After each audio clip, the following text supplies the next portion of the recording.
தென்னிந்தியாவின் தொழில் நகரம் காட்டன் சிட்டி என்று அழைக்கப்படும் கோயம்புத்தூர் தமிழகத்தின் இரண்டாவது பெரிய மாநகராகும். கோயம்புத்தூரை சுற்றி புகழ்மிக்க பல்வேறு சுற்றுலா தலங்களும் கோவில்களும் உள்ளன. அவ்வகையில் கரிகால் சோழனால் கட்டப்பட்ட பேரூர் பட்டீஸ்வரர் கோவில் 1500 ஆண்டுகள் பழமையானது. நொய்யல் ஆற்றுக்கு அருகில் கோவையில் இருந்து 7 கிலோமீட்டர் வடக்கு திசையில் அமைந்துள்ள இக்கோவிலின் மூலவர் பட்டீஸ்வரர் பச்சை நாயகி அம்மன். தேவலோக பசுவான காமதேனு பால் சுரந்து வழிபட்ட இந்த லிங்கத்தை பட்டி என்ற கன்று மிதித்து வெளிப்பட்டதால் பட்டீஸ்வரர் என பெயர் பெற்றது.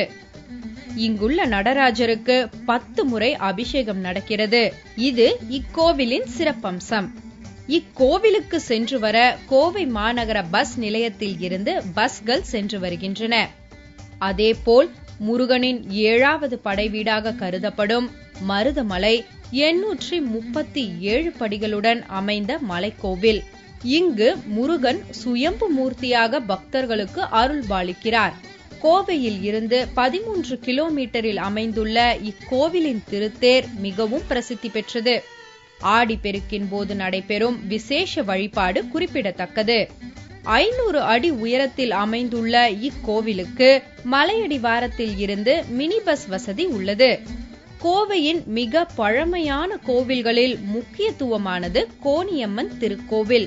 600 ஆண்டுகள் பழமையான இந்த கோவில் நகரின் மத்தியில் அமைந்துள்ளது.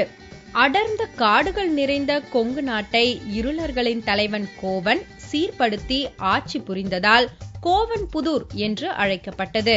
கோணியம்மன் கோவன்புதூரின் அரசியாகவும் காவல் தெய்வமாகவும் இருந்து இங்குள்ள மக்களின் துன்பங்களை போக்கி வருகிறாள் என்று இன்றளவும் நம்பப்படுகிறது. கோவை மாநகரின் பெரிய கடை வீதியில் அமைந்துள்ள இந்த கோவில் 13ஆம் நூற்றாண்டில் கட்டப்பட்டது.